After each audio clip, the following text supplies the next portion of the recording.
Friends, welcome back to our channel. ఇంకా tea పెట్టేసి tiffin అయితే రెడీ చేసేస్తున్నాను. మా వాళ్ళు ఇద్దరు అయితే బయటకు వెళ్ళారు. వాళ్ళు వచ్చేలోపు టిఫిన్ అయితే కంప్లీట్ చేసేద్దామని ఇంకా తొందరగా అయితే రెడీ చేసేస్తున్నాను.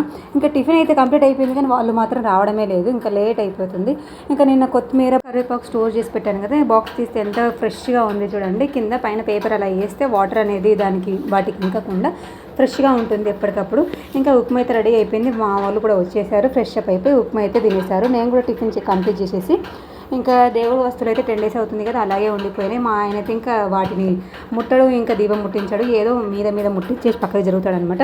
ఇంకా అన్ని దుమ్ము పట్టిపోయినాయి అని చెప్పేసి ఇవాళైతే ఫ్రైడే కదా అని చెప్పేసి ఫ్రెష్ అప్ అయిపోయి ఇల్లంతా క్లీన్ చేసేసుకొని పూజ అయితే చేసేసుకుంటున్నాను అనమాట. ఇంకా ఇత్తడి వస్తువులన్నీ క్లీన్ చేసుకోవడానికి అయితే నాకైతే 1/2 hour పైనే పట్టిందనమాట, 40 minutes దాకా. అవన్నీ క్లీన్ చేసేసుకున్న తర్వాత ఇంకా పూజ సెల్ఫ్ కూడా అంతా క్లీన్ చేసుకున్నాను. ఫొటోస్ కూడా అన్నీ క్లీన్ చేసి పక్కన పెట్టుకున్నాను. ఇంకా నేను చేస్తూ ఉంటే మా వాడు కూడా నాకు ఫుల్ హెల్ప్ చేస్తూ ఉన్నాడు అనమాట.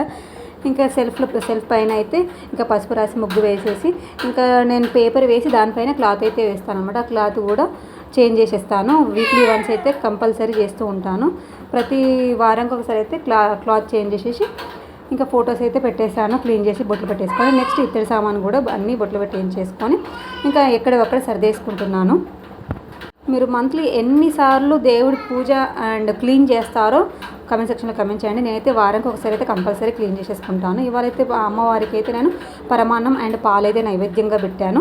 ఇవాళ నా పూజ మినీ వ్లాగ్ ఇది. మీకు ఎలా అనిపించిందో కమెంట్ సెక్షన్లో కమెంట్ చేయండి. ప్లీజ్ నా వీడియో కనుక నచ్చినట్లయితే లైక్ చేయండి, సబ్స్క్రైబ్ చేసుకోండి, మా ఛానల్ని సపోర్ట్ చేయండి కదా.